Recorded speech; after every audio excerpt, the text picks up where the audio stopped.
It presents itself as one of the fastest tracks in the United States, where drivers go side by side, battling in an epic game of chess at nearly 200 miles an hour. We're at nothing but the high banks of Talladega Speedway. My name is Finicona here with Jeremy Miller. I almost said Connor Horn there for a second. I had to correct myself because I'm still used to having Connor. But Jeremy, glad to have you in the booth for one of the few times you've been up here with Sim TV. We know you love this type of racing. I'm sure you can't wait to get going on the track.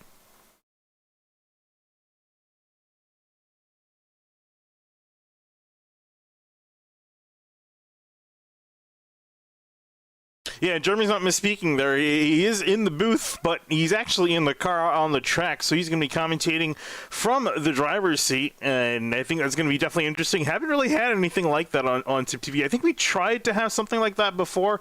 Didn't quite work out, but this is actually, no, we did actually. You're not the first to do this. We had Kyle commentate when he was running an all-star race, I think, for Scar's Ferrari Challenge a while back. You're the second, though. And we definitely haven't done one to Talladega, and I think this is going to be a lot more stressful for you. But we're cutting down to the grid here as drivers are getting ready to go racing. And really, Jeremy, what do you expect for this race?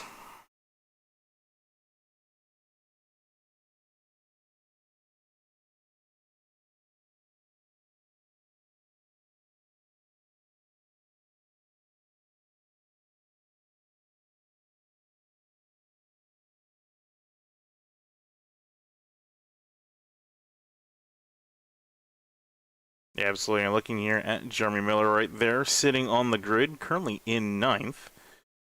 Everyone's lining up, getting ready to go. Just got about 15, 16 drivers lining up to take the green flag. And since you got the field waiting and ready to go, what better point than to go through your starting lineup? And starting in first place, you can see right there, Brian Chambliss looking for, I believe, his second one of the season.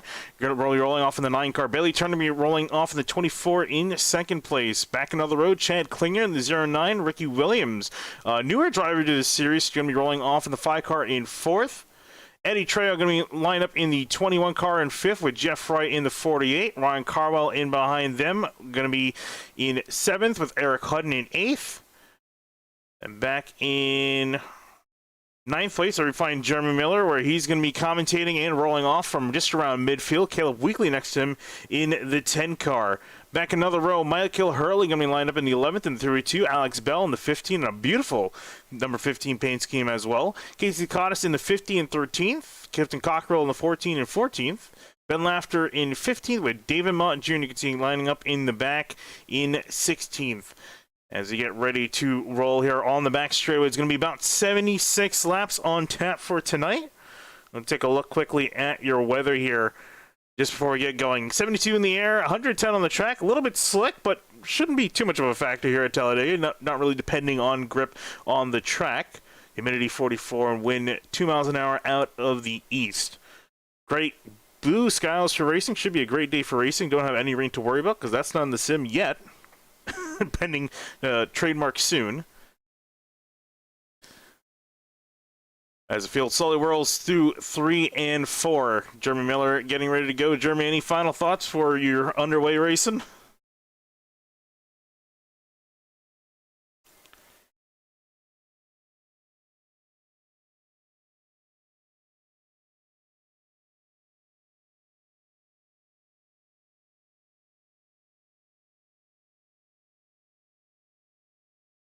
Indeed, and pace car going to roll off to the side of the track, going down pit road, and a long wait to get going under green here, working your way through the tri-oval, the unique feature of this track.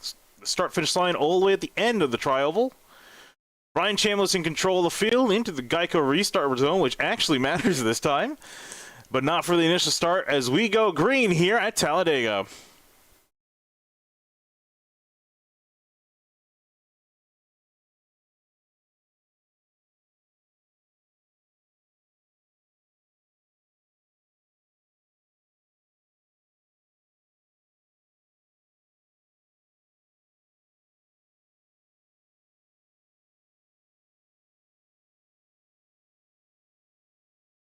Field rocketing out onto the back straightaway. Jeremy Miller, you can see line up there just in the fourth car on the inside lane. Up on the top, Bailey Turner, Ryan Carwell, and the 50 of Casey Lacadas. Do you think the top lane's going to last?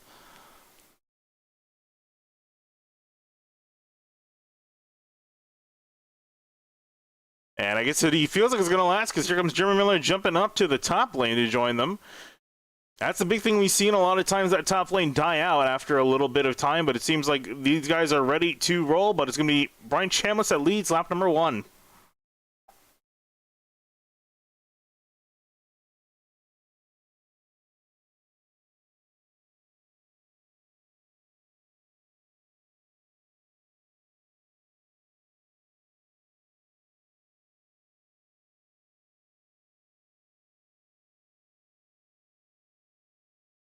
Yeah, and Alex Bell already in behind in the number 30, moving up. Dropped a little bit on the start, up into 9th. Going to be that 5th car on that top lane.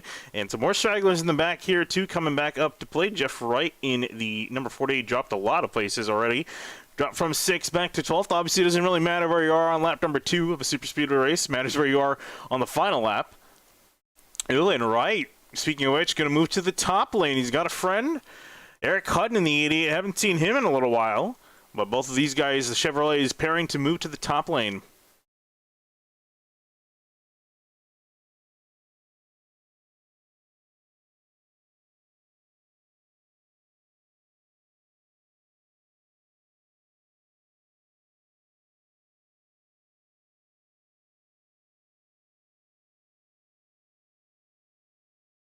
And speaking of a lane, Hurley moving to the bottom lane on the apron to get out of the way. Wants to stay out of the fight for now. Gonna just kind of stay in the back. Notably, he was saying that a lot of his teammates not able to make the race tonight, which is the last thing you need. You need a lot of teammates and a lot of friends here to work with you. I do not want a lot of enemies because you need people to work with to get yourself to the front. Speaking of which, Alex Bell moving to the top lane to join Wright and Hutton. A bit surprising that we're already seeing 3Y, but I guess never late and never too early.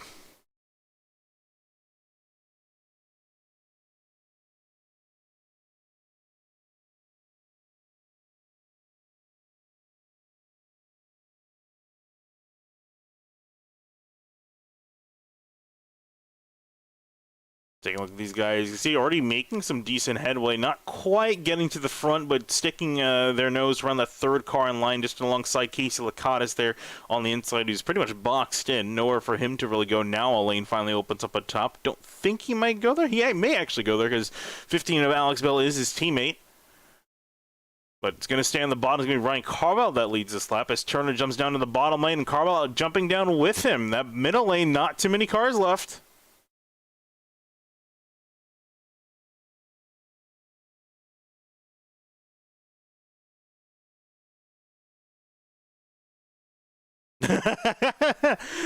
Sucker hole opening up. Don't see too much of that anymore. And Bailey Turner jumping in the middle to help out, move himself up a spot in the outside lane. It's pretty much giving them what they need to bring a charge as Bell's trying to put himself in the lead. Bailey Turner back down bottom. Casey Lacadas about to poke his nose up on the top. Great run from them and have some support from the 64. Ben Laughter up the middle. And Jeff Wright also bailing out to go to the middle lane. Interesting stuff.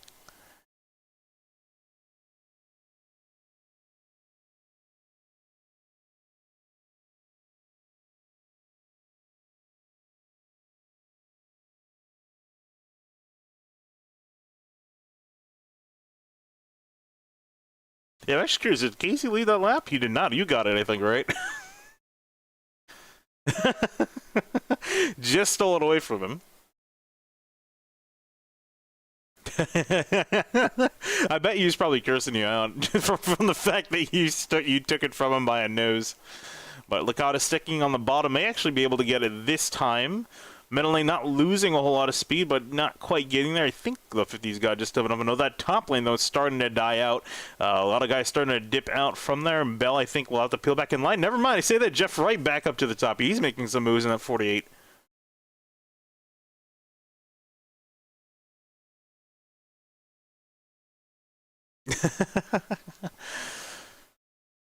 Yeah, this only looks like David Mott has jumped out of the 4-car in 16, so we're down to 15 cars, everyone in this pack. So, I mean, if you drop to the back, you're not really down that far in track position because of the relatively smaller field we have tonight. So, not too big of a risk to just kind of wait it out in the back. Licata's jumping up top. Miller trying to get to the front in the middle lane. Alex Bell joining him, as well as Caleb Weekly in the back. And now Jeff Wright. I mean, I would have predicted that too. Casey, not the most unpredictable. Oh, there's a bit of an unpredictable move. Ben Laughter jumping out by himself. I'm not sure if he's also wanting to go to the back. That's an interesting move, but Bailey Turner going to be in the lead just for a little bit. And Jeremy Miller getting the push from the 48 or Jeff Wright.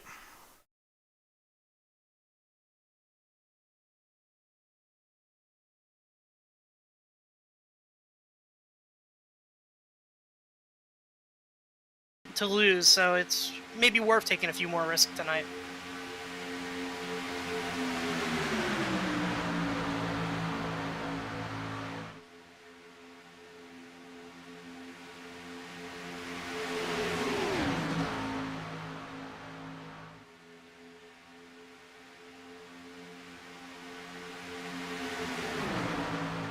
Oh, and an aggressive move. Bailey Turner moving up to block the lane. It seems that, and Jeremy obviously not willing to let that happen. Ron Carwell stuck in the middle. The field scatters as a result. And big move on the top, big run on the top.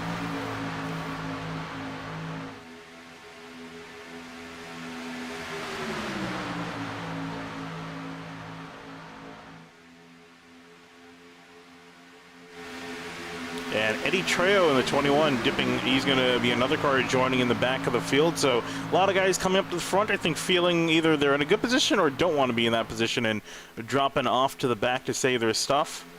Chambliss and Turner fighting on the bottom lane.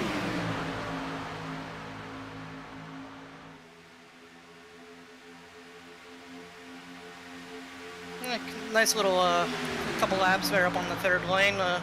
Definitely the hardest place to drive your car at this place. You have to be the most precise with your movements when you're up there, keep it from drifting up into that wall. And doing that, sometimes you overcompensate a little. You might pull your wheel a little and then get put in a weird aero spot and get a little loose. So definitely always something to keep in the back of your mind here too. And for the first time, going to be just 2 lanes working with each other. I'm curious to see how long this is going to last. If people have decided 3 wides, enough 3 wide action for now. We could definitely see that later. It seemed like it was sustainable for quite a while, especially when things need to get aggressive. So we can definitely see that happen later on. But for now, a bit quiet, as I say that. Casey decides he wants to make a 3rd lane up on top.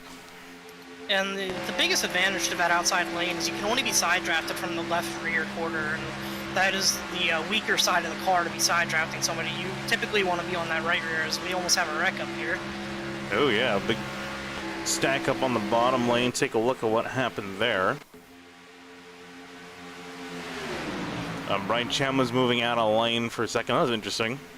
Not sure why. It almost looked like he was trying to come to pit lane. So that was a bit interesting move there, but gets back in line. Everyone joins back up. And Bailey Turner jumping to the top. Miller giving the lane open on the bottom.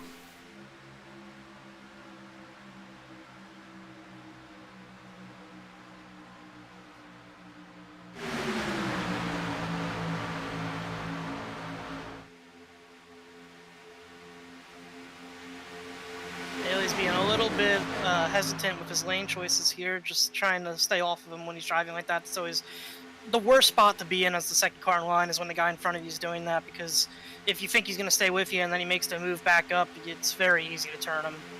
Yeah, we've seen a lot in the Real Life Cup Series where guys not willing to budge and then someone goes spinning around in the front of the field. Obviously don't want that to happen, especially this early on in the race, but the top lane is coming back. He's got his jump up there, has a friend. Name of that friend is Alex Bell in the 15. Caleb Weekly also working that top lane with Ben Laughter. So 4 cars strong on the top side. We'll see if they can make some headwind up front. His field is feeling very racy right now. It's definitely a lot of fun out here on the track.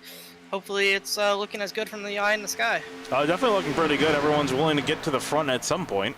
Maybe take a little bit while here and there. I'm a bit surprised. Well, actually, I shouldn't say I'm a bit surprised. Usually you see this a lot. We see a lot of guys work together, try to move everyone stacked up close, 3 wide sometimes. Then a wreck happens and everyone goes single file for quite a while. So we'll see how long this lasts. Again, everyone giving each other a lot of respect on the track, so we don't expect a wreck to happen anytime soon. And with that, that means we're going to definitely probably be seeing green flag pit stops at some point, and probably halfway to that point. Yeah, and the green flag pit stops at Talladega are always very hairy. It's definitely one of the most vulnerable positions on the track. At Talladega, you can always get caught up with somebody else's mistake, but I feel on pit road is definitely the spot where someone else's mistake is the most likely to end your race.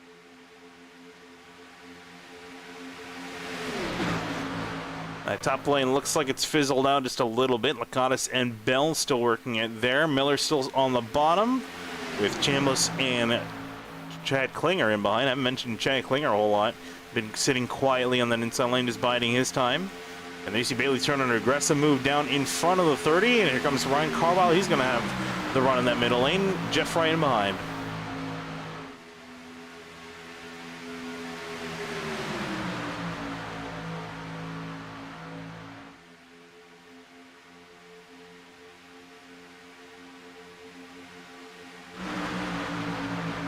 Now Jeff Wright jumping out and going to be dropping to the back.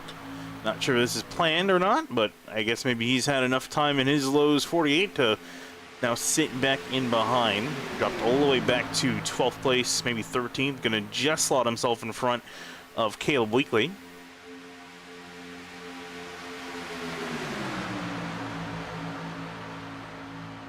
Everybody looks like they're feeling pretty confident in their cars right now, which is always a good recipe at this place. You're most likely to get your wrecks when somebody's not completely comfortable with their situation, and then they make a overreaction trying to preserve their car and actually wreck themselves doing so.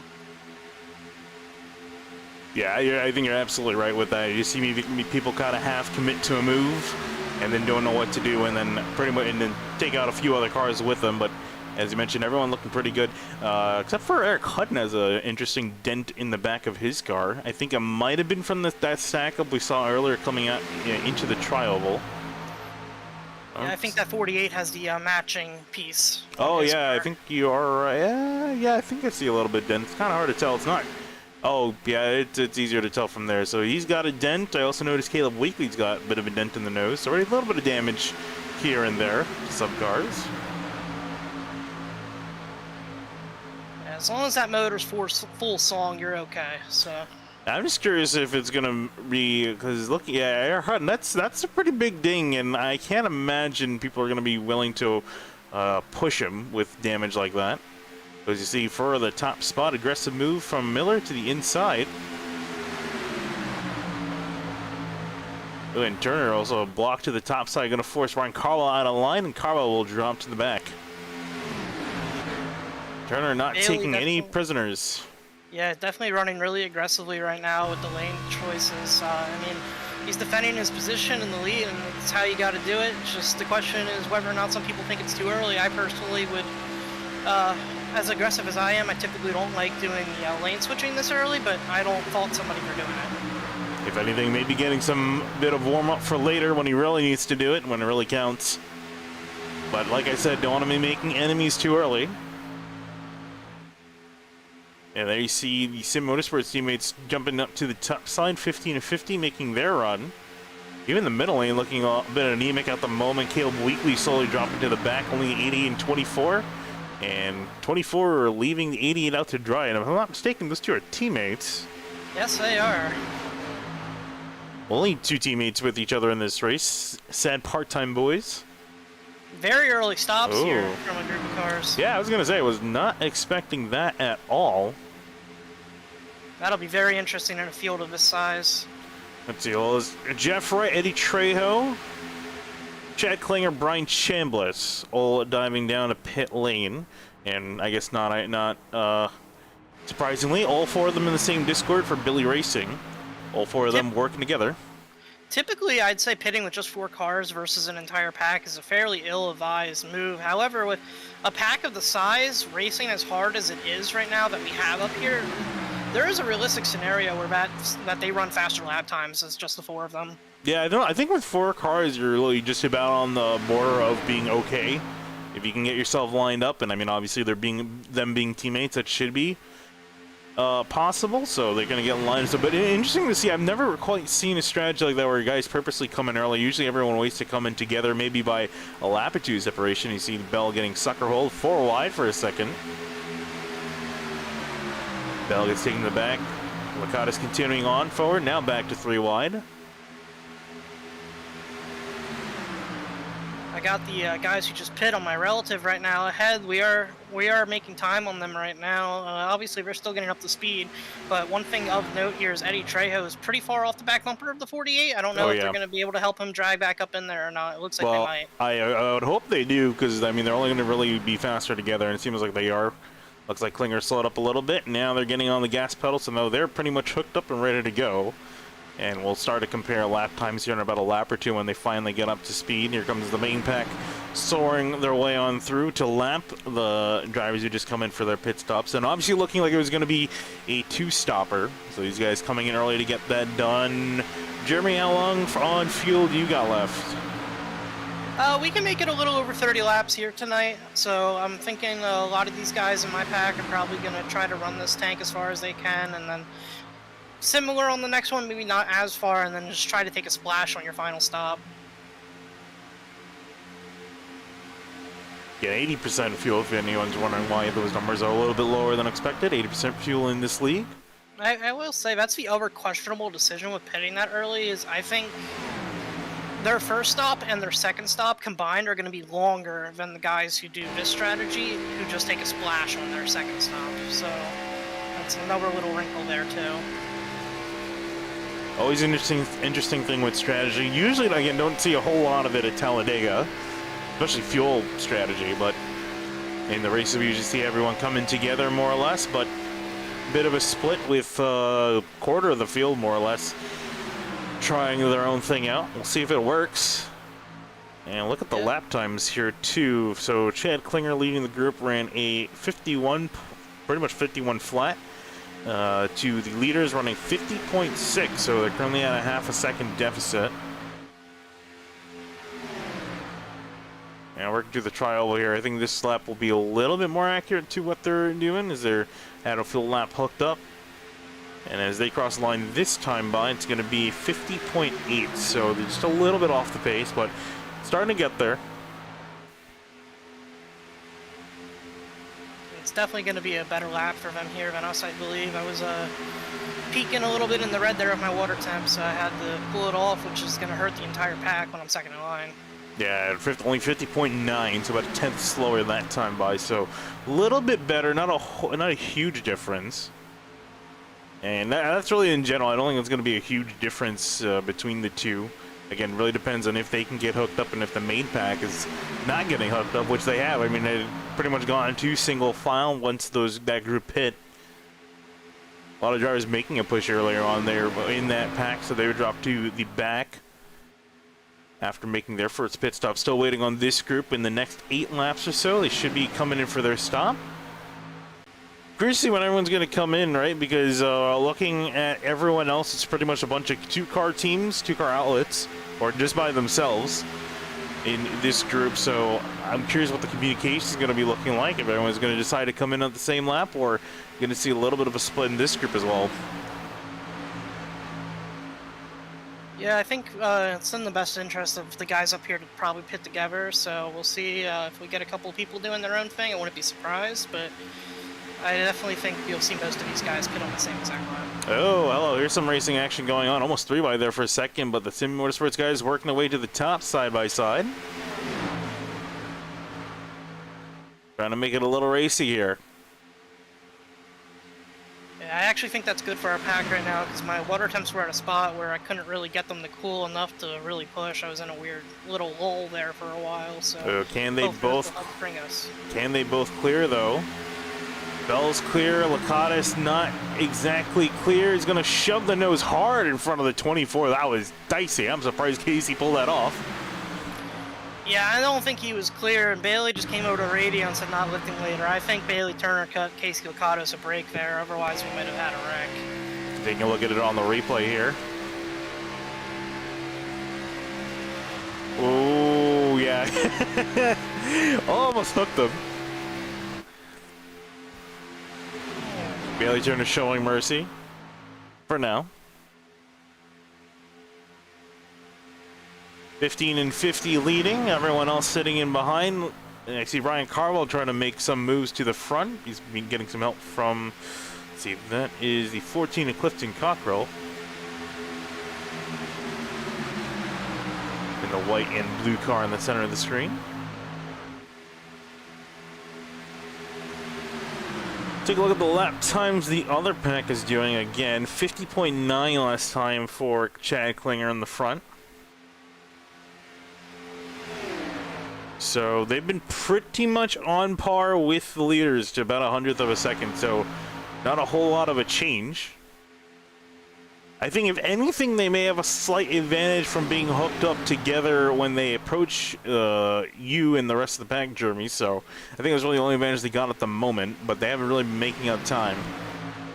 Well, and I don't know if they took tires or not, but their first stop is going to be shorter than our first stop if they didn't, because obviously they were putting far less fuel in the car, so... Yeah, I think they did. Took 8 seconds down a pit lane for all of them. I'm pretty sure they probably took tires. If they took 2, I actually personally would say it's a poor decision because they had a chance to jump us with a faster stop if they all took just fuel only.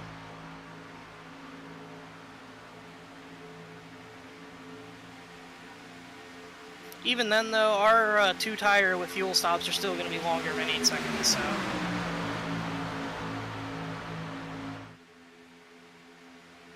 And we'll see those stops coming up in just a little bit. Lap 26 to 76.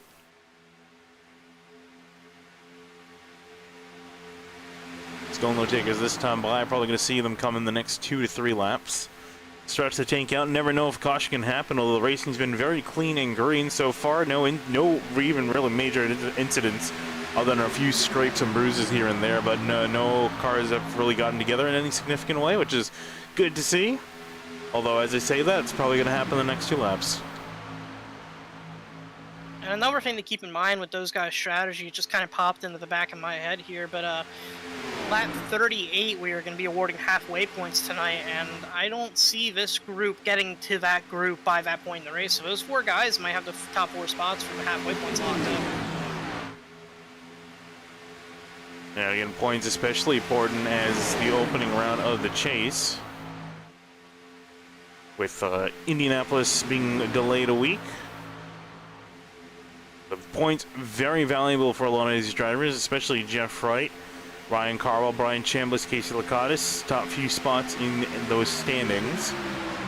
Do not have Ray Massey or Mitch Welker. Both drivers were not able to make it to the race this week. That's always unfortunate to see because that's going to spell the end of their championship hopes in all likelihood. Yeah, especially because you need every single point you can get. Definitely don't want to start off in a deficit. And Jeremy Miller, Chad Klinger, and Bailey Turner are also on that list of drivers looking for a championship.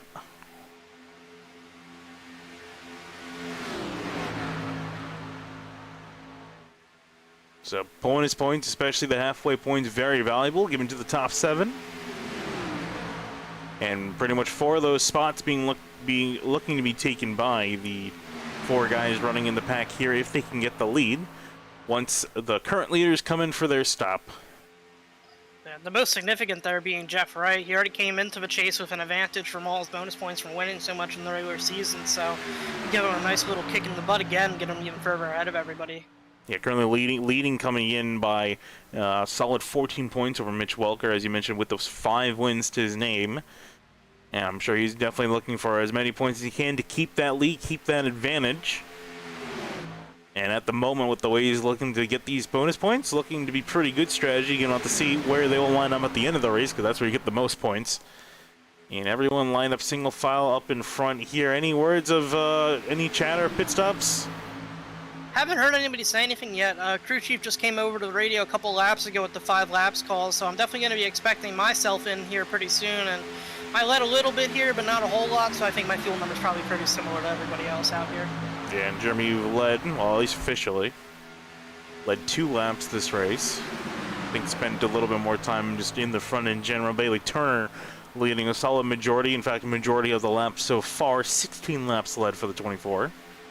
And Alex Bell 7 laps after he and the 50 have taken the reins of this race.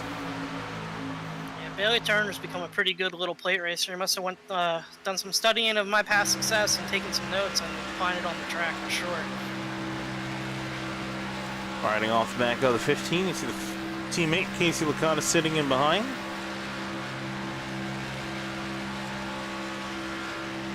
Licata Segura is getting his first win of the season and of the series a few weeks ago at Nashville. That's one of my, it's going to be one of my favorite memories of this league is watching that one happen.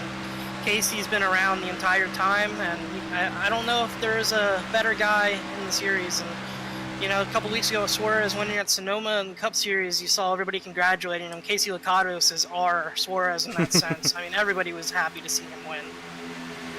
Really, we have stops this time. All right, I'm going to see who's going to be the takers, who's going to like to go around another circuit.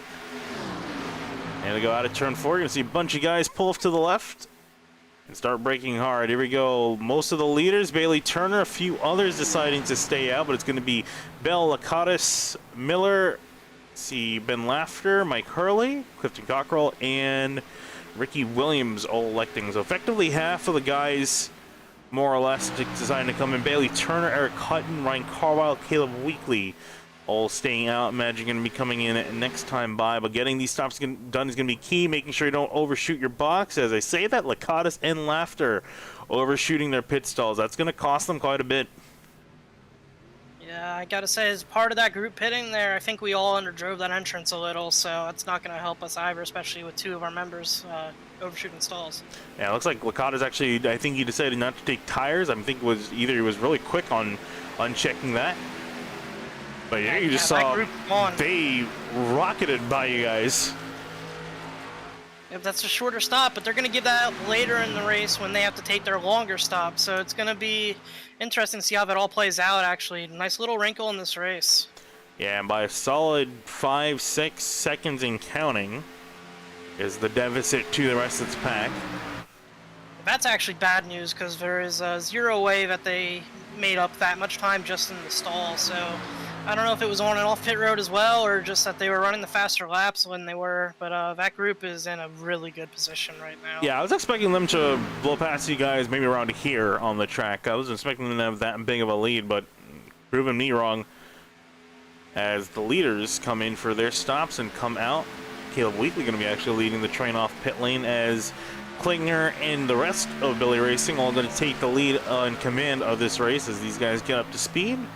Taking a look at where Jeremy Miller and Bell are in line. They're rocketing through turn 1. Lacatus trying to catch up to join this train of Toyota Supras. And this group currently very discombobulated. A lot of stragglers in behind. Clifton Cockrell's notably lost the group. Mike Hurley, Ben Lafter, and Ricky Williams all in their own group. And Ryan Carwell by himself. That's a bit surprising that he even went around another time.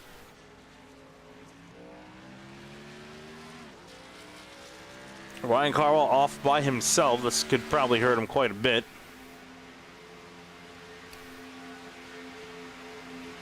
Yeah, there's a really bad situation brewing here with the second group too. We kind of got unorganized here. Alex jumped up on the backstretch and I followed him naturally. Just definitely want to kind of just get in line here and try to make as much time as we can. And it looks like Bell, Miller, and Lacatus going to have to settle for Weekly leading the field with Turner and Hutton in line, and Cliff Cockrell, he's caught up, so down to 7 cars in that what was the lead pack. Now currently the chasing pack in second place, 9 seconds in behind. And Billy Racing taking command of this race. In fact, actually catching a straggler, that is Ryan Carwell. About to go a lap down, and I think for Carwell, I think might have missed pit lane the first time. Yeah, I'm gonna just call it what it is here. Those guys have the race won if it goes green. I mean, there's just too much time to be made. It's just, I mean, we're still losing time currently too. I think that's what they're betting on. I think they're betting on A, this race going green, and B, because there's so few cars, if you guys make mistakes on pit stops, get discombobulated, they can just stake in line. They got themselves organized. They can make up a huge amount of time, and as you mentioned, that's a 9-second gap they got to make up, which is a long amount of time. I mean, as you mentioned, they may have to give up some time down on pit lane, but even then, they should still cycle out to the lead. I'm curious though here what they're gonna do once they come around to getting halfway points. They said lap 38's halfway, correct? Yes, 38 coming to 38. All right, so lap 38. So these guys got just about 3 laps to go to that point. Sorry, completion of lap 38? Yes. Okay, just wanted to doubly make sure. Looking at the point standings, Chad Klinger and Jeff Wright. Trying to look at each other. And Brian Chambliss, all 3 of the 4 cars in this group are going to be fighting probably for those points. What I'm curious to see is how they're going to sort themselves out. They're just kind of a handshake agreement, just stay in line, or if they're actually going to try to fight this out for a lap or two. I'm sure the talks and negotiations going on in that Discord channel, but so far so good for them, actually slowly breaking away. Second group not quite ideally in line, probably where they should be. Yeah, what this pack needs to be doing right now is the leader needs to be dropping to the back every few laps so he can keep temps and pushing.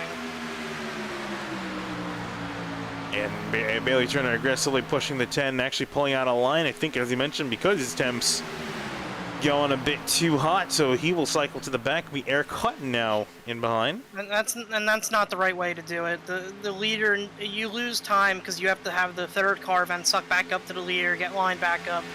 The leader needs to be the one dropping to the back and letting that guy who is hot lead the line, and then wait until the guy behind him gets hot. Yeah, that maneuver cost you guys 4/10, not 50 years, but cost you 4/10 of a second there. So Caleb Weekly still going to remain in control of this lead. Ooh, it almost looks like they were trying to ditch him there for a second. Eric Hutton pulling out a lane, I think just trying to cool the engine. Ooh, and the Weekly falling out of lane. Now he's dropping back, so Eric Hutton now going to take command. Problem is with Hutton, though, that big dent in the front. Not sure if Alex Bell's going to be doing a whole lot of pushing with that dent.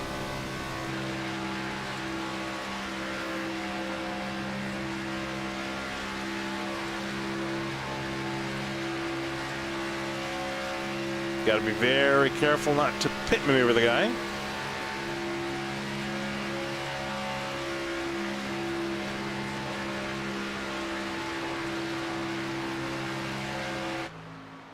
Still losing time, almost 10 seconds the gap between the first and second pack.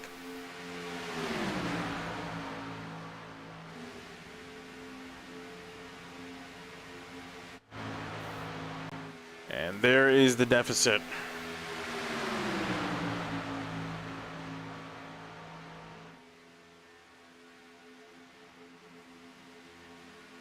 And Jeff Wright and company have done about 22 laps this stint, so could see them coming in about another 8 laps or so till they make their final pit stop before the end of the race.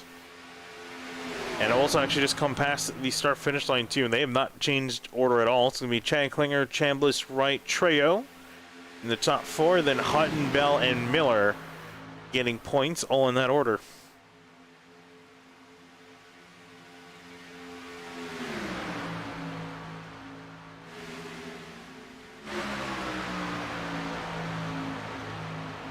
Ooh, and there was a change for position there. Jeff Wright jumping to the front, Trejo in second, Klinger and Chambliss third and fourth. So changing the order for those guys, I think, to just cool the engines a little better.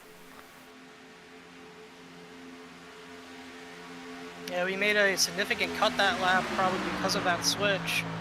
The big thing here is now when we do our switch, we are going to need to be as efficient as we can. And speaking of which, there goes Hutton diving up to the top. Alex Bell going to take the lead of this pack. And Jeremy Miller and Ray Porter going to be in second place in this pack. Yeah, it's going to be a little bit of a focus moment here. I apologize for that, but I need to push as hard as I can. No, don't worry. Definitely don't want you to turn Bell in front, so you can focus on that. As this is effectively a strategy race at the moment between both these two different packs of cars on two different pit strategies. And this entire pack, more or less, except for Ryan Carwell, who again made a mistake down on pit lane. I think missed his stall, or probably not missed his stall, missed pit lane entrance. So he's a lap down and begging for a caution. Still have not yet seen a caution. And while I say that, let's take a look at our race analysis so far. 36 laps in. So that's not the right one I'm looking for. This is the right one I'm looking for. There we go. Race recap. 36 laps to go. And approaching the realm of making it to the end. I think we're going to see these guys go about 6 more laps before they come in so they can be in the good. 7 leaders, 11 lead changes, and you can see there's 0 caution so far. And with the field as spread out as they are, I don't think we're going to see any chance of a caution coming out. Man, I'm proud of myself for that push right there. Cut a significant amount of time while I was behind Bell. Oh yeah, 6.5 seconds, hello. And here comes Lacatus. Now pushing the 30 to the front, trying to make up that lost time. And doing a very solid job. You can see off the nose there from Lacatus' car, there is the gap to the leaders, cut down almost in half from when this run started.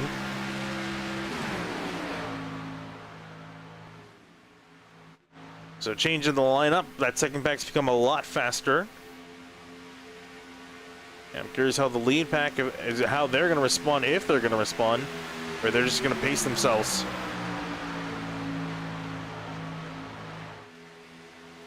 Last lap time for the 21 of Eddie Trey, who's currently in the lead. It was a 51.072. And then Jeremy Miller, now the lead given to Casey Lacatus. Jeremy Miller, last time by, ran a 50.738. So was cutting around 3/10s, 4/10s, 5/10s a lap. And now Lacatus in the lead with Bailey Turner giving a shove from behind. And that's the seamless transitions there, because what the leader dropping back allows the line to do, and it doesn't look like much, but it's so significant. Instantly, the 2 cars are already hooked up because there's no gap. When the second car drops, there ends up being a gap there. So this way, it's just a lot more speed to be found. Yeah, every single 1/10 of a second counts here when you're trying to make up this gap. You can see the gap dropping on the ticker on the left-hand side of the screen. Hovering just above 6 seconds, but dropping every single second.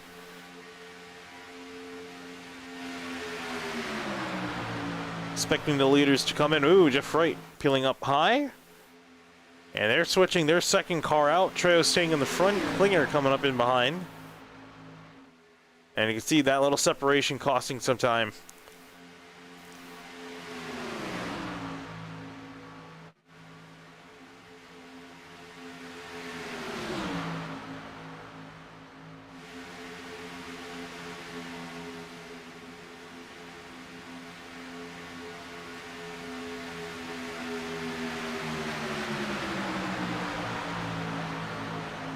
A little bit of separation between Cockrell and Turner. We're slowly losing more time. Actually, rapidly losing a lot of time, I should say. Lost about 3/10 of a second in turns 1 and 2 alone. Also, Cockrell is peeling out. That was a huge shove move at 24 up a lane from the impact. And that's another factor here. I mean, some guys just aren't as comfortable as others at Dega or Daytona pushing. So if you're not comfortable making the push, you just can't sit there as a second car in line. You're just hurting everybody else, along with your own chances. Yeah, and I think in the entire lap, that second group has lost about almost a second. And pretty much a lot of the progress they made up erased. Yeah, and pretty much exactly a second lost. Eddie Trejo, 50.6. Bailey Turner, 51.6. Yeah, and that's just not gonna cut it. I mean, can't be doing that. And we're approaching just about 30 laps to go. Imagine the alarm bells going off for these guys. Pit stops, I imagine, are approaching within the next lap or especially so. for that front group, they got to be pretty close. Not going to pit on this time by, I imagine the next, but they can't go out for that much longer.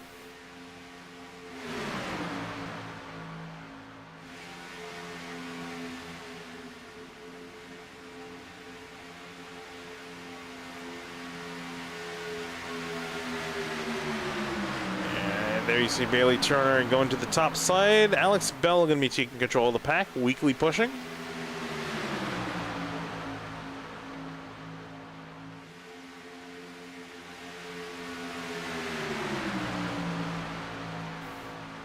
can see behind Ryan Carwell probably cursing his luck. I imagine this is going to be a very frustrating race for him. Nothing he can do. Stuck back in 15th.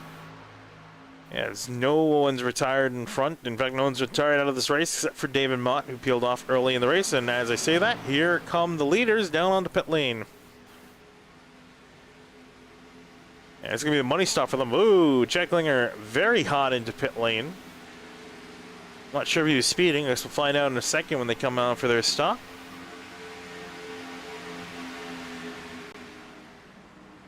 Here they go into the stall. If Klinger did get a speeding penalty, they're going to have to abandon him and be down to 3 cars in this pack. It looks like he's getting service, so I don't think... I'll see actually when the jack drops, see if they hold him. But everyone else in there stops cleanly, and off and away goes 48, the 21, the 9, but not the 09 of Chad Klinger. So Klinger buffed for speeding on pit lane. That's going to be costly for them. Very. Can't afford to be making mistakes like that, especially with the championship on the line.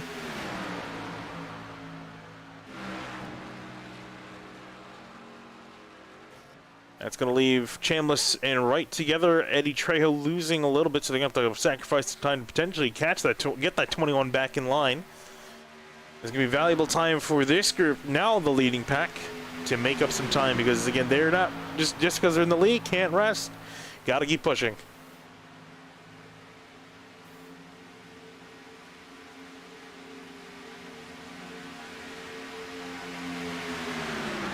And they're rapidly catching the lap car of Ryan Carwell. There's Bell pulling out. Claudin in the lead now.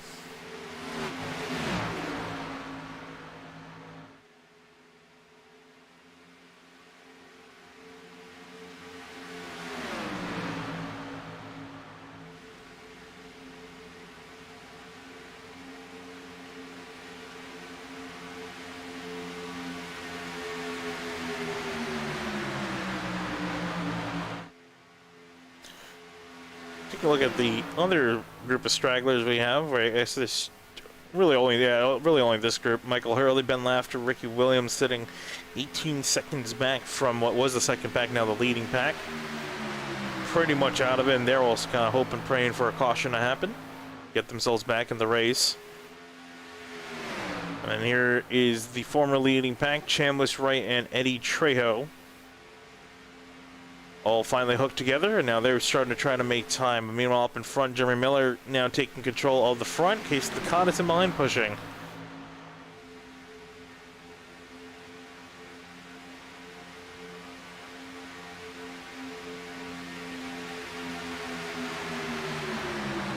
Last lap, 50.4 for the leading pack.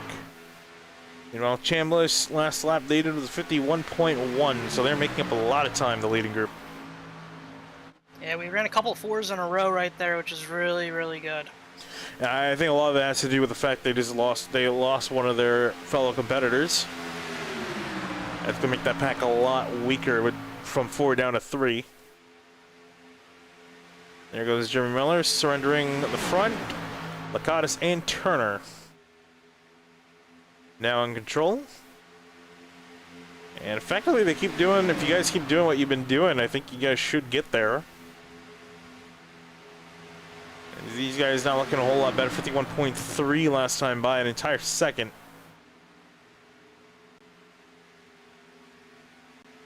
Yeah, whereas I ran a 51.5 there, and that was with being on the top, giving the spots back. So, I mean, definitely probably another great lap from Casey Ducatos there. And so these guys, which seemed like they were on the offense, are now on the defense. And, I mean, there's really not a whole lot they can do, so just kind of get their heads down and make the best lap times they can. Here comes actually Chad Klinger, who's actually joining back up with them, a lap down.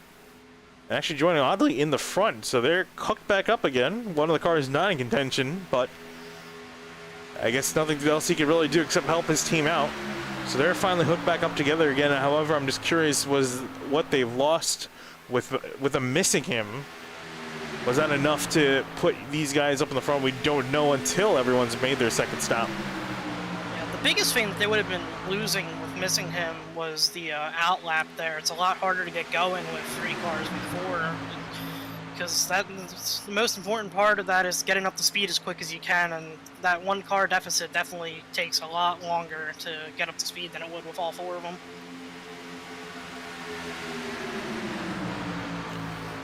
Bailey Turner now taking control lead of this race. Caleb Weekly in behind him. And these group of guys, well, you guys can essentially come in at any point you wish. Everyone's good to make that one last stop to the end. Question, I guess, is when it's going to be. I imagine these guys everyone's going to just run the tank out. No real reason not to at this point. Yeah, for sure. And expect that stop in about 10 laps time for them.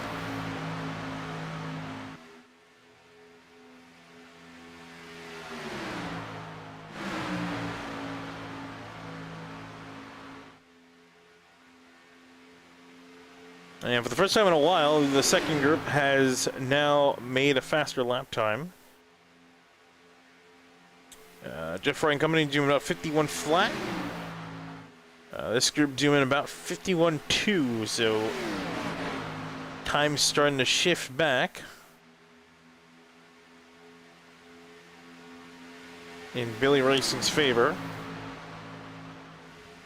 I really don't want to pick on a competitor here, and that's not what I mean when I'm saying this, but I like this shows how much the person matters at the blade tracks. I mean, with this group that we have here, you can see the differences when certain people are up front than others, and it just, you know, it's got to be the right people together just as much as any other factor. Yeah, and you can see in the lap times too. You're not kidding. 51.6 for Caleb Weekly up in front. Meanwhile, second group 50.8 as they're starting to get their stuff together.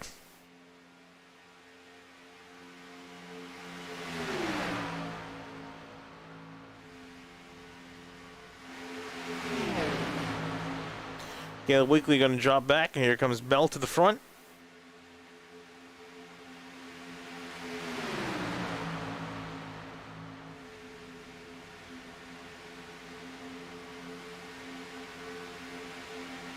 As the laps begin to wind down, just about 20 laps to go. I think next time I'll see it switch to counting down laps as we're coming to the closing stages of this race. Majority of the middle section of the race has been pretty much single file. We saw 3 wide action in the beginning, but with everyone trying to focus on chasing another pack down, we've been seeing mostly single file. It's just a matter of getting the fastest lap time consistently around here with split strategies, and I think once everyone is on the same page, we're going to probably see some more racing going on. Yeah, for sure. I mean, it's just, you can't race when you're in these situations. Racing each other is gonna just hurt you overall, so it's kind of in prison right now is the best way I like to describe it. It's not a chess match on the actual track, it's a chess match on the timesheets. Has really been what majority of this race has been, with that split strategy from Billy Racing, which has worked and has not worked. They definitely benefit from getting the bonus points. However, that losing Chad Klinger cost them a vital few amount of laps that I'm not quite sure they've been able to get back. Again, with Caleb Weekly being the front, I think that brought enough time back to them to be kind of even. And both groups running even laps, around 50.8s for both groups. Slight advantage to Billy Racing.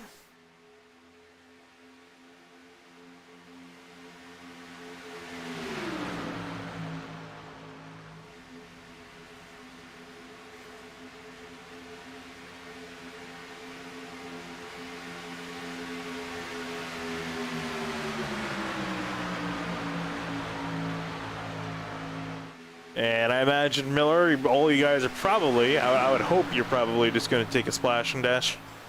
Yeah, that's the plan. We're talking it over here a little, so hopefully everybody gets the message. Yeah, I'd be surprised. I would be kind of surprised if we see anyone get tires, because, I mean, a lot of people get tires, at least 2 tires, because you're anyway getting amount of fuel, might as well take the tires, but with just about half the distance they need to go on the fuel, there's no real reason to take it, because it's going to hold you up in the pits more. And that's a big thing, too. We saw in that second group of pit stops, saw Chad Klinger make the mistake of speeding. You see if anyone else in this group makes a mistake, because you can't make out for it at this point. Oh! Speaking of mistake, Eric Hutton, did you just blow up? Yes, he did. That is awful for our group. And one of the guys who's definitely pushing this group forward has blown his engine. He is out of the race, and that was really surprising, considering up until this point they've been managing it pretty well. And possibly significant damage for me too here. I'm not quite sure, obviously, what my car looks like, but hit him pretty hard. She's right along here, and there she goes. Right on board from Jeremy Miller's point of view.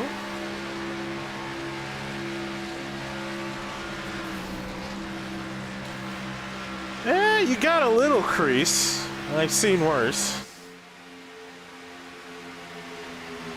Yeah, I mean, honestly, you could probably take a sledgehammer to that and fix it, so I wouldn't be too concerned. Yeah, biggest problem there is just the amount of time we lost in that moment.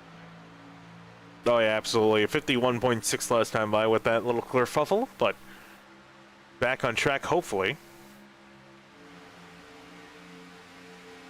Definitely going to hurt. One less strong car to work in this group. 15, 30, 50, and the 24, the strong car is pushing them forward. I'm down the 88 now. And pit stops looming in the distance. These water temps just skyrocket very quickly right now tonight, and that's probably what's causing some of the issues here. I was going to say, I think they're all probably skyrocketing for you as well. Maybe a little bit less cooling performance. Take a look at her while they're just to take a gander. Air temp 74, tracked up 120. The track's gotten a little hotter. I think the air temp's gone up just a little bit as well, not too significantly, but constantly running around forcing things, especially in tight quarters in behind one another, going to cause them to start jumping up. Especially if you're not careful on watching, like we saw with Eric Hutton. That's going to be a big blow for him. Looking like a car that could have won this race, but is going to be spending his time down on pit lane.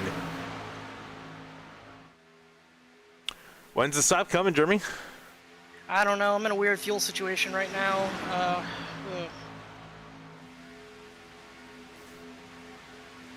And not a happy note from the 30 car.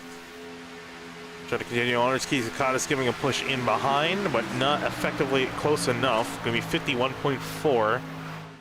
And we've just been seeing one swing in either direction between both groups. The rest of the pack in Billy Racing. One time something good happens to one time something bad happens to the other. And they're going back and forth, and we'll find out when these guys come in who's up on top. I can safely say I have absolutely no clue.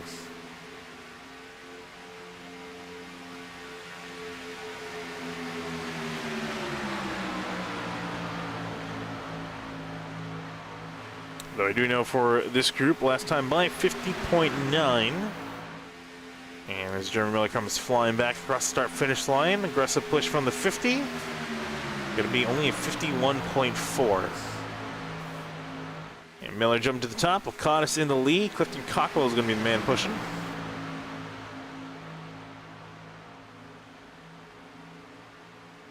And how much longer you got? Because I imagine you're running on fumes at this point. Yeah, we're looking at next time here. Next time by. All right, that sounds about right. It's going to be about with 13 laps to go. As he does, these guys dive on down. Speaking of which, you see 2 cars dive on down. Ricky Williams, Ben Lafter making their stop as they're in their own little group. And will serve as their car for the final time today. Ooh, Ben Lafter almost going to hit the pit wall.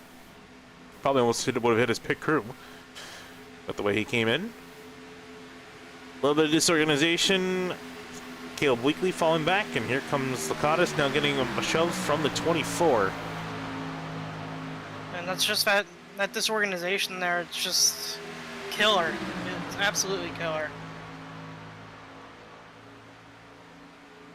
Where did, oh, interesting. I was gonna say, I was wondering where Clifton Cockrell went in this pack, and he came down by himself.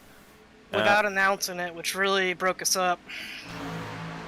And so Cockrell is going to be at a severe disadvantage because he's not going to have anyone to work with getting back up to speed. And as we both mentioned, it's really the big killer where you're going to lose a lot of your time. Here we go, lap 13. Everyone coming on in, find your place in line, and do not speed. They say that bit of a lockup from Miller into 24. Look, Lakatos was rear-ending the 24, but looks like you guys all got in and actually almost in a single file line. That's actually a very orderly approach down into pit lane. I don't think anyone got speeding on next big thing, getting into your pit box without overshooting it, looking at Casey. And who did not do that this time. Oh, but we'll be getting tires, so that's an interesting call. Jack's dropped on the 50. And off he goes away. And where are the rest of the leaders? Have they come through the trial? Again, Jack Klinger not the actual leader of this pack. That would be Brian Chambliss in the 9. Here they come. They should be passing the rest of the guys now. There's Lakatos, Weekly, Bell, and Miller. Well, race is on. Not as bad as the first time, but still a deficit and not a whole lot of time to make it up. Only problem is me and Bell are alone, and that's just, yeah. And oh yeah, what happened to Bailey Turner? Wow, he did not get up to speed quickly. Oh, he got full service. That's... Yeah, I'm no pit crew. Not pit crew. I'm no crew chief, but that's probably not the best call. That's going to cost him a huge amount of time. Spent... I forgot that we don't show the pit timing. But spent about 15 seconds down on pit lane. Everyone else about 7-8 seconds. That's where you see him so far behind the rest of the group. And as Jeremy mentioned, he's only stuck with Alex Bell, Clifton Cockrell, not Clifton Cockrell, that is Cable Weekly in behind, trying to catch back up so that they can maybe mount some sort of charge, but it's Chambliss, Wright, Trejo, and Chad Klinger all mounting the charge up to the front and taking the top 3 points. Yellow here. And is anyone's arm feeling itchy in the midfield?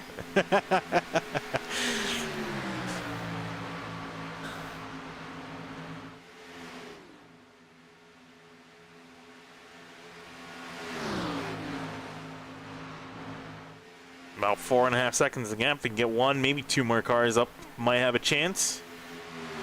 Here comes Caleb Weekly to join the group.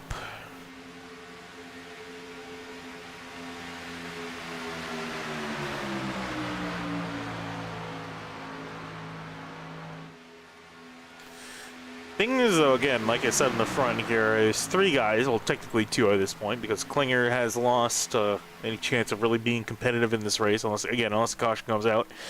Between Chambliss and Wright, curious to see what they're going to do if they have a gentleman's agreement, or if and when they start racing with each other. Because, I mean, they're both competing for a championship. Trejo not competing for a championship, but he's got a chance at a win, and I will say this has been the best chance he's had in a long time. So, I imagine at some point they're going to start fighting. Don't know when that is, though. Because everyone's teammates till it's no longer worth being teammates. And as I say that, here comes that second pack getting formed up. Carwile and Lakatos joining the fray. And do they have enough time? 5.5 seconds is what they have to make up. See Casey Lakatos and Ryan Carwell rocking around the outside, using their momentum.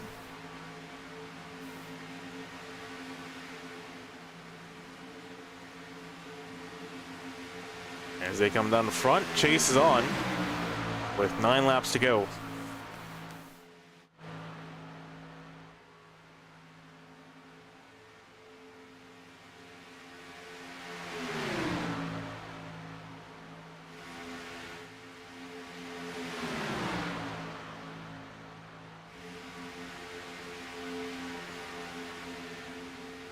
I mean, it's got to be pedals to the floor here. It's going to take a miracle, to say the least, I think, for it to get back to the front. And I guess since while these guys try to work their way back, just take a look quickly through the rest of the field team and anything else is brewing. Michael Hurley, Ben Laughter, Ricky Williams in their own little pack. And there's the Chad Klinger leading with his teammates back in 13th. Ryan Caldwell stuck with that second group in 14th, and Eric Hutton's sitting on pit lane with his destroyed engine back in 15th.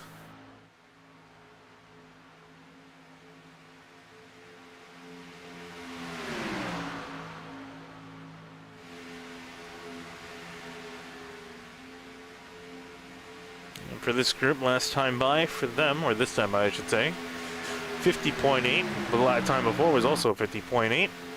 And the chasing group, 51 last time by, 50.8 this time by. Yeah, it's just not enough.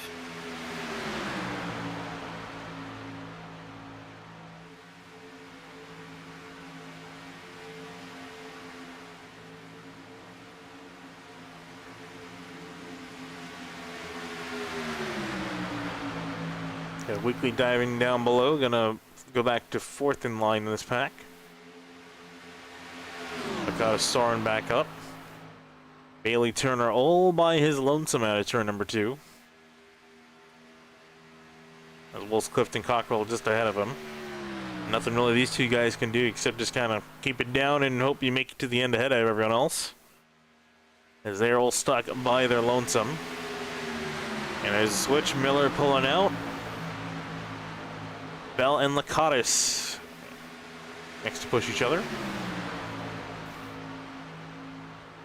6 laps to go. And still seeing the leaders organized. Trying to make sure they don't lose any advantage that they have at the moment. Yeah, and it's just gonna be whether or not they wreck each other or somebody else wrecks. I mean, you can't make up 6 seconds in less than 5 laps. But it's definitely on the table. I would be a bit surprised if they worked together so well all this time and they did wreck each other. But hey, I've seen fire and I've seen rain. I've seen a lot of weird finishes at this track. It's just a helpless feeling. I mean, it's, you know, no chance to go up there and race for it yourself in this type of situation. Bell with the run up top. Lakatos is going to be leading. And this group pretty much stationary, just making about a 10th or so here and there, but not quite making the time up that they need.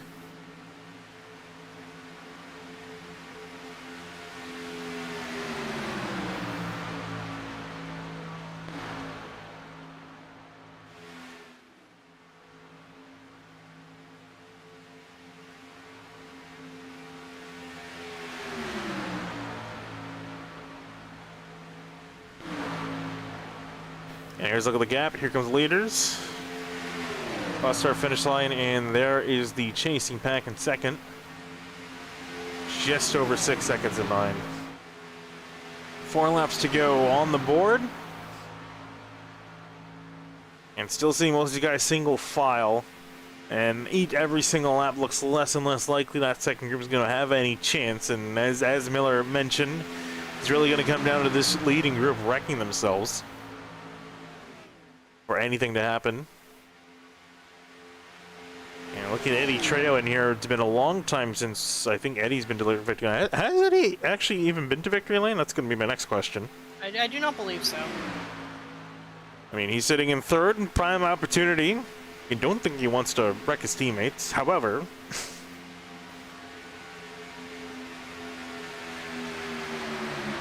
gotta wonder It's what. frustrating right now. I mean, it feels like there's just a couple individuals that you can kind of point a finger at here on why this group didn't get the chance to race for it, but it's part of racing. Always part of racing, especially Talladega when you're so reliant on other drivers. There's Jeff Wright pulling out a lane. Not sure this is competitively or if he's trying to let Eddie Trejo get in front. It looks like they're going to do a little swapperoo. So Eddie Trejo up in his 2nd place. Right back to 3rd. Looking at Eddie Trejo, he's had 79 starts in ORL, has not had a single win. So, he's currently sitting in 2nd place. Just curious to see how much of a team player the 21's going to be when it comes down to it, because like I said, this has been His first chance in a very long time. We've seen this 21 up near the front. With 2 laps to go, has a chance at victory. Brian Chambliss and Jeff Wright playing for points. Not sure if they're going to be willing to stick their neck out for that win or if they're going to just yield it over. We'll see here. Lap and a half left to go. Chad Klinger sitting in the front. No chance of winning or competing this race. He's kind of been hanging out, helping his teammates out. And he's going to be pretty much finishing this race in 13th position. And as they come around one more time through 3 and 4, they're going to be seeing the white flag. And once that flag's out, no chance of a caution. And I have a feeling that's where some hell might break loose, not all hell. They only got 3 cars, but I've seen 3 cars do much worse than wreck themselves out. So we'll see what happens here. White flag in the air for the leaders. Brian Chambliss is going to be leading them down. Will he be the one leading them back, though? It's going to be the big question. All sitting nose to tail. Jeff Wright sitting in behind. Will he make a move with Trejo? And what's Chad Klinger going to do in all this? As he's just kind of the man just going to have to pick someone to help out. There we go. Eddie Trejo, the run on Brian Chambliss. Chambliss moving up to block, almost making it 3 wide. And there goes Chad Klinger, also going to try to block and try to ruin the momentum up on the top side, but Jeff Wright pushing aggressively on the 21. Eddie Trejo in the lead, working through 3 and 4. Brian Chambliss, no help on the bottom side. Jeff Wright sitting in behind Trejo. Will he pull out to pass on the last second? We've seen this many times, building up the run. Jeff Wright in behind, not going to pull out. It's going to be Brian Chambliss that tries to pull out, but it's going to be not enough. Trejo with the block hard, 3 wide at the line. Eddie Trejo will win at Talladega.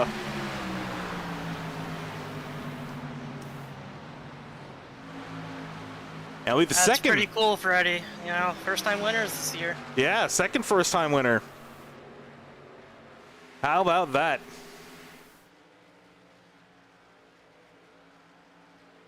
Many firsts this season. Trejo, the first time he's been to victory lane in 79 starts. Actually, this week his 80th start. And will finally get it done. Did a great job helping his teammates throughout the race. Yeah, I'm sure they're both of them are going to be happy for it, especially as they're going to be taking home solid points in 2nd and 3rd place. Looking at the second group, Bell in 5th, Caleb Weekly in 6th, Case Lakatis in 7th. Sorry, Jeremy and A. I was looking for where you finished. Casey actually wrecked himself coming to the line there, unfortunately. Let's have to take a look at that. I'm not even trying to race him that hard. I feel awful. We'll take a look at that, but take a look at Eddie Trejo doing some burnouts here because I think this is going to be another feel-good story in the garage. I don't think really anyone hates Eddie Trejo. I think some people may hate Casey, but I definitely think anyone hates Eddie Trejo. Long-time runner in this series, finally going to get it done.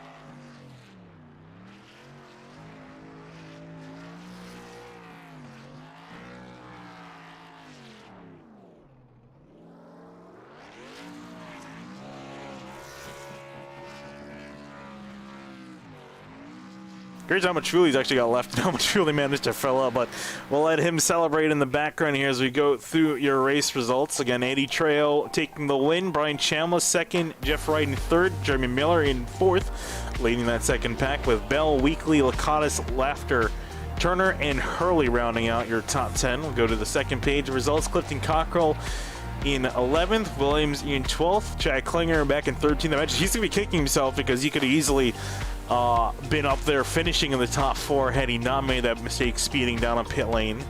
Ryan Carwell in 14th, same issue with pit lane for him back in 14th. Hutton with the blown engine 15th, and Mott retiring early on in the race. You know what I'm most disappointed about tonight, Finian? What are you most disappointed about, Jeremy? I didn't get to try out those no restart zones. Oh, yeah.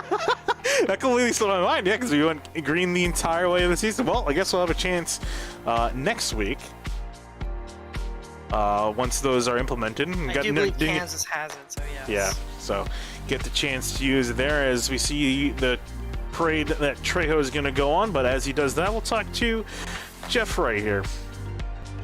Close to. Hey, Jeff, SimTV, you got a copy? I got you, Finian. Well, unfortunately, it wasn't the win.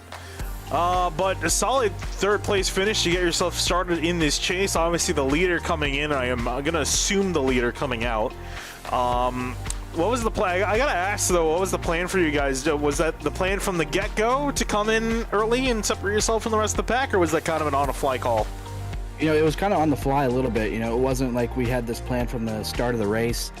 We were kind of just talking there, just amongst ourselves in the Discord there, and we thought that might be a good strategy. We didn't know if that was going to be a race-winning strategy, but we thought that it was at least going to put us in a really good position to get the halfway points, which is going to be really huge here.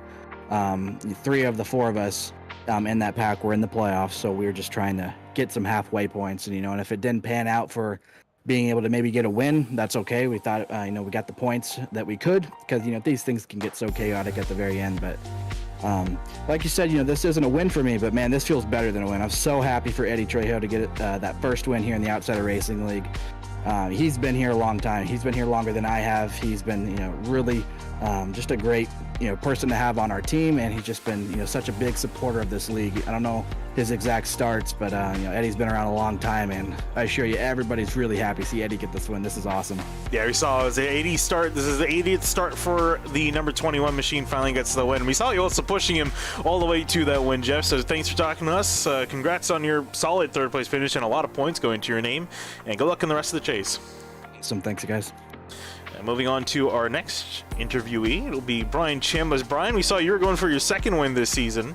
Unfortunately, weren't able to get it. Got another solid points finish. Was just talking with Jeff Wright about that.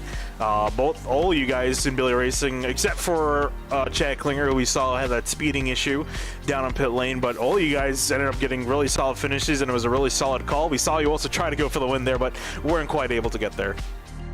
Yeah, it was an awesome strategy call there by our guys, making sure that we kind of stayed together.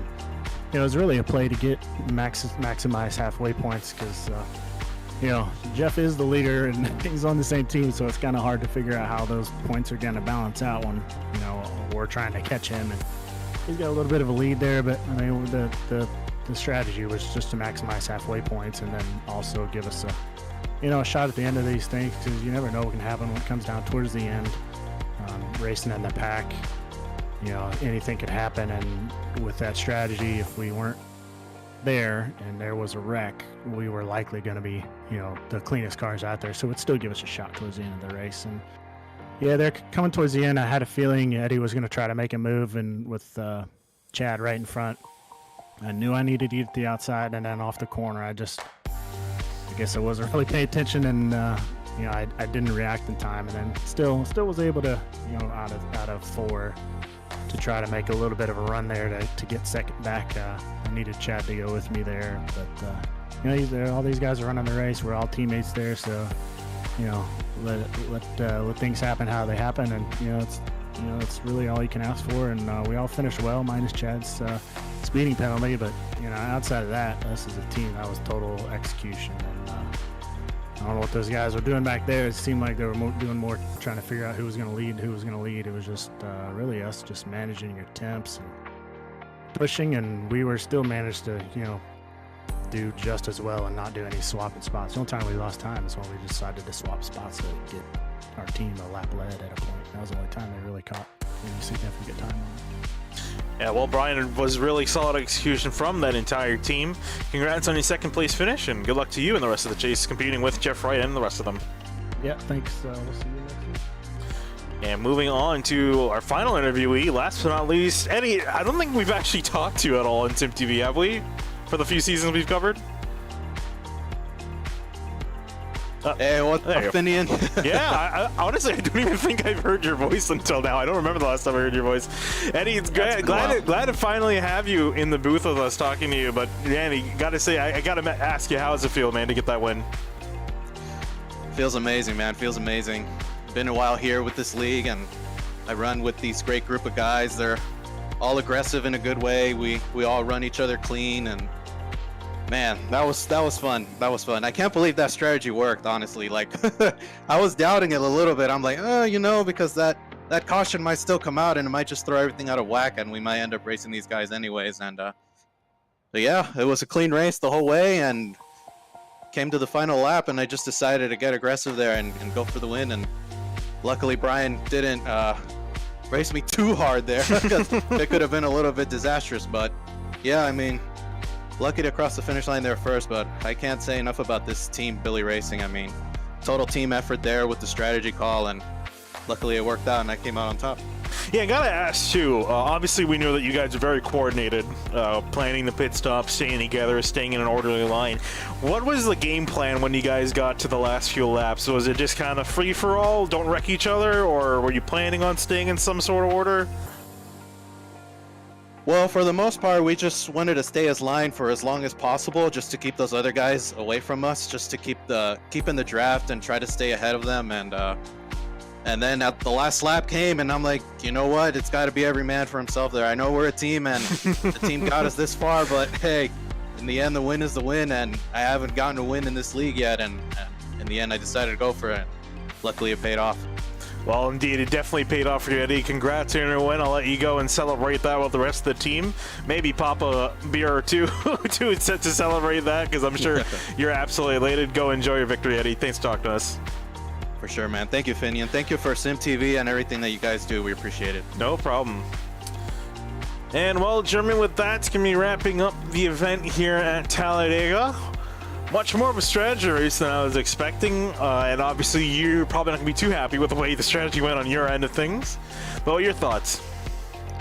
Yeah, I mean, it was a interesting race. I mean, it was definitely intriguing in the car. It started to look like our group had a chance there for a little while, and then once again, I'm not trying to point fingers here. It's just a few people making the same mistake multiple times really put the nail in the hammer and the coffin there. So but it was definitely fun. I'm elated to see Eddie get his first win. Maybe got to go add another little quote to the button box with the win call there by you. So just a really, really exciting race.